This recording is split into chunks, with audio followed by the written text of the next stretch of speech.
No two fathers experience fatherhood in exactly the same way.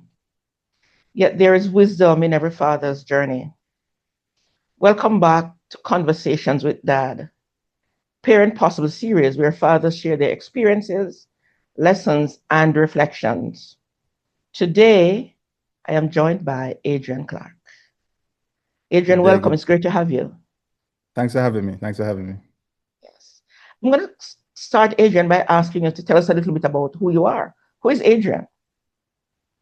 I grew up in Westmoreland, Jamaica, western side of the island.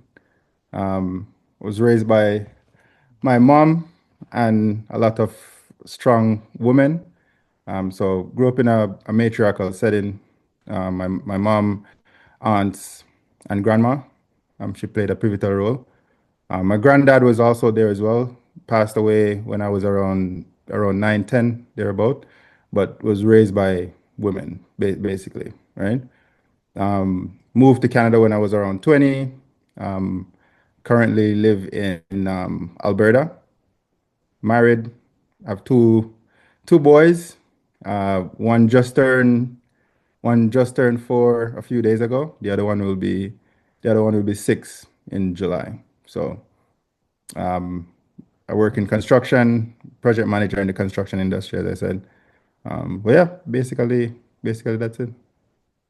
So you should have a very interesting perspective, Adrian, having the Jamaican and the Canadian experience and being raised primarily, you said, by women. So, Adrian, tell me, what did becoming a father teach you about yourself?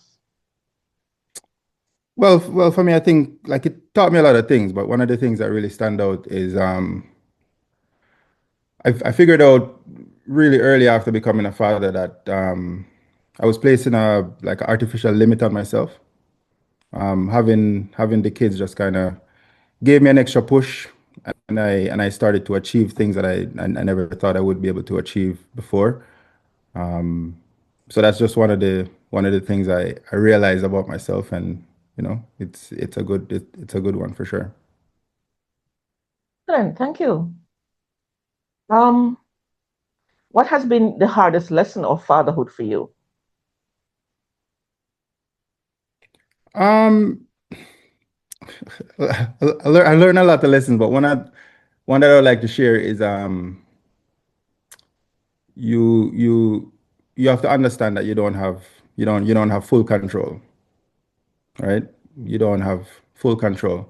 As adults are growing up, like you're trying to control the outcome of everything, right? But when you understand that the kids are individuals and you can try to mold them as much as you can, but there are things that will be out of your control, and you have to learn that for sure. Hmm, okay. So tell us, Adrian, how do you show love to your children? Um, I show love to my children by meeting them where they are, right? And and understanding that they have a point of view as well, right? Like we think culturally, like we tend to believe, it's my way or the highway, right? And even though it might be your way or the highway, you have to kind of let them understand that their point of view is valid, right? That I think that goes a far way with the kids, right? As I said, mine are 4 and 5 going on 6. But even at that young age, like you still have to let them understand that their opinion is valid, and you're interested in what they have to say and interested in how they feel. Listen, especially for a young man who grew up in Jamaica, where it is often my way or the highway. Yeah. Um, what do you wish more dads understood about their children or about children generally? Um, I would say kids place value, kids might place value on things that you might not expect. And what I'm trying to say is, you might think I might need to buy them this expensive toy, or I might need to do this or do something that you feel in yourself that is valuable, right? But for the kids, sometimes it's just spending time with them. Sometimes it's just having one-on-one one-on-one with the kids is what really stands out for them and what they really remember, what they really grab onto, right? So it's not something that, you know, I think it's taught, but like as a father, you get to realize that real quick, I believe.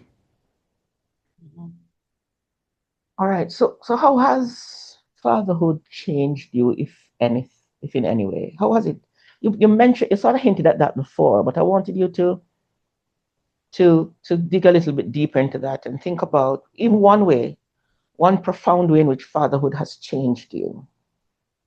You told me earlier that it allowed you to see yourself in a different light, to push yourself more. Is there anything else? Yeah, like I have to see myself as a role model, right? And um, like I always say to myself, I have to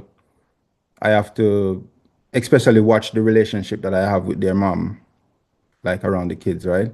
And that's one of the things, it kind of keeps me on my toes, right? And obviously we're a human being, right? We all have moments when, we might be upset or what have you, but having the kids around, it kind of keeps you grounded and always have on the top of my mind that everything that I do matters, right? Because they're there and they're watching. So I think that kind of has had a big impact on me and kind of how I carry myself for sure. Hmm. So you spoke about being raised mainly by women and your grandfather having a role up to about age 9 or 10. What about your own father? What have you learned from your father?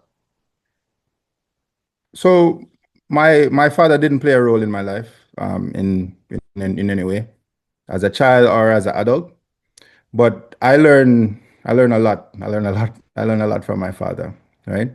Um, I first of all understand firsthand what it is to grow up without a father, right? And from, I would say, young adult, it kind of shifted my mindset, right?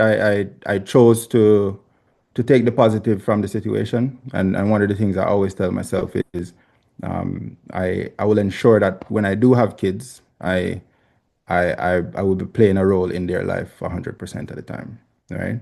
And and maybe if I grew up with a father, I maybe wouldn't have put that much importance on that aspect, right? That it even drove me to just kind of take my time when like for having kids, right? And deciding who I partner with, right? Because I want to ensure that the person that I partner with, it's a lifelong partnership, and it's not a situation where it's going to be like a single parent household or anything, right? So I think that had a major impact on me. Not ideal, but I chose to look at the positive. Supposed to take the positive. So what I'm hearing you say, Adrian, is that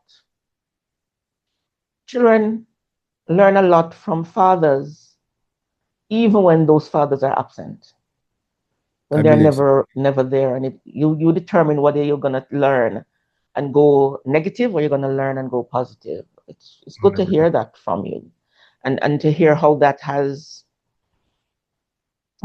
impacted the way you parent your own two sons. Tell us one thing that you hope that your children always remember about you. I touched on it before. Grew up grew up in a matriarchal settings, right?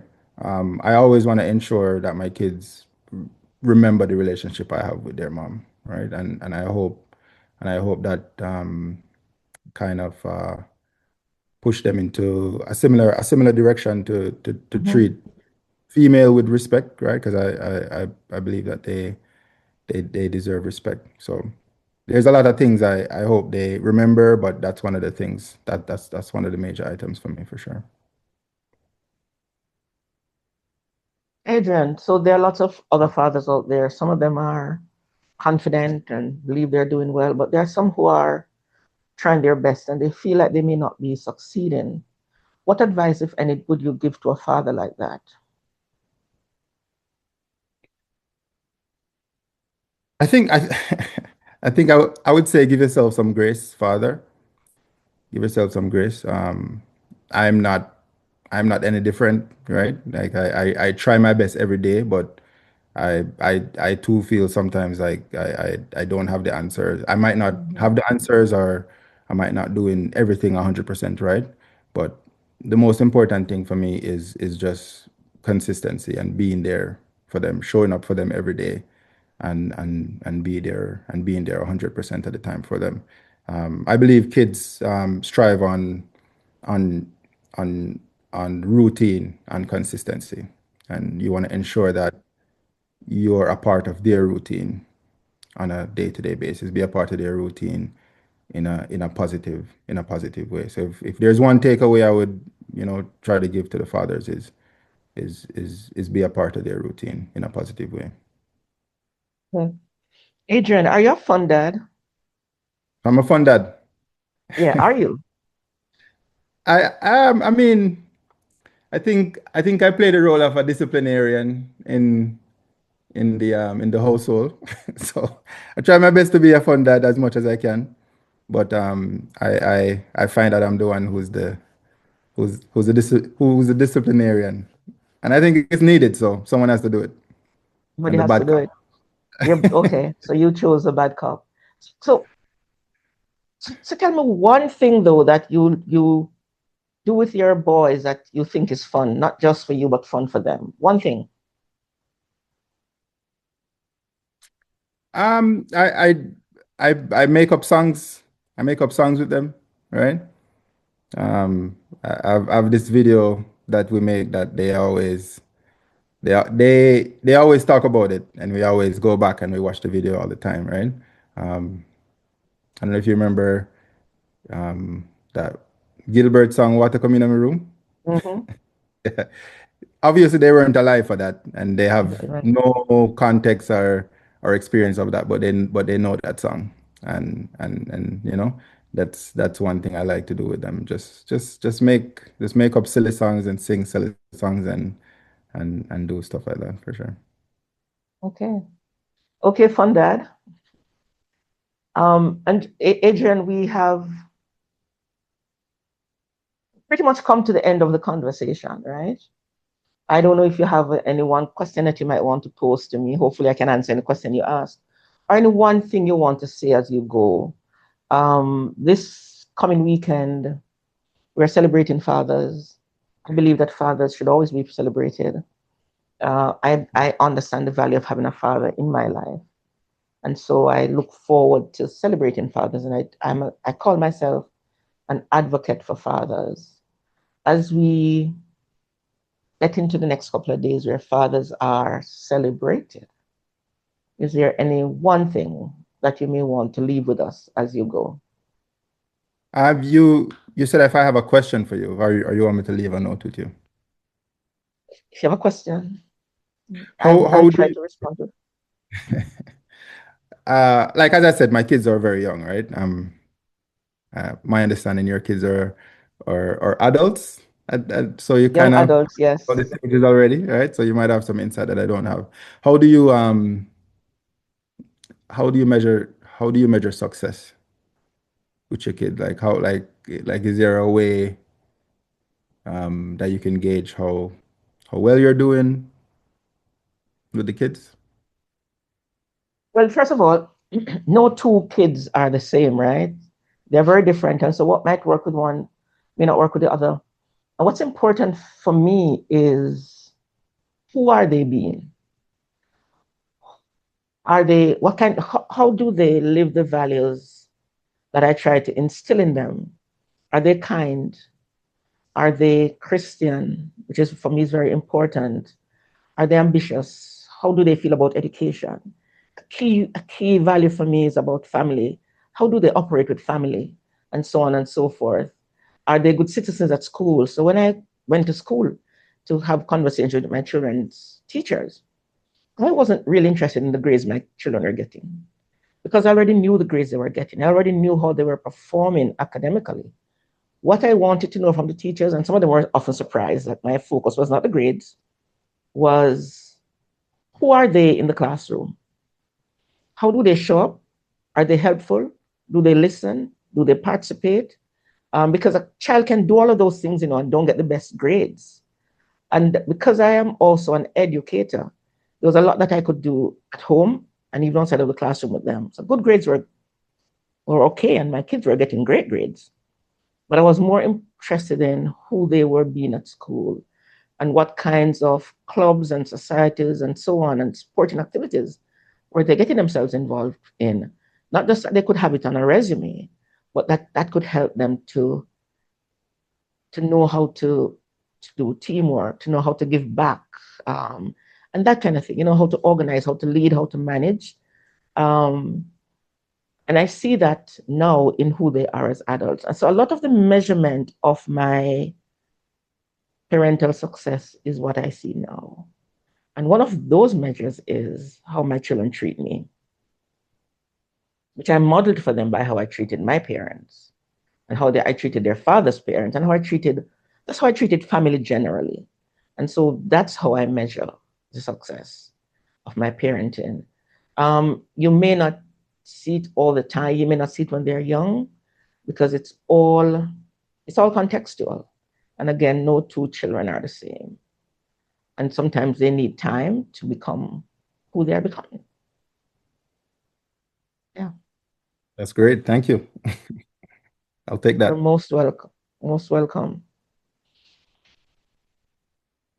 So if you find this conversation useful and you think that somebody, a father, a child, a mother, a family, somebody who's thinking about becoming a parent could benefit from it, share it with somebody and consider subscribing to Parent Possible if you have not already done so. Adrian, thank you again for being here. Well, thank you. Appreciate you having me.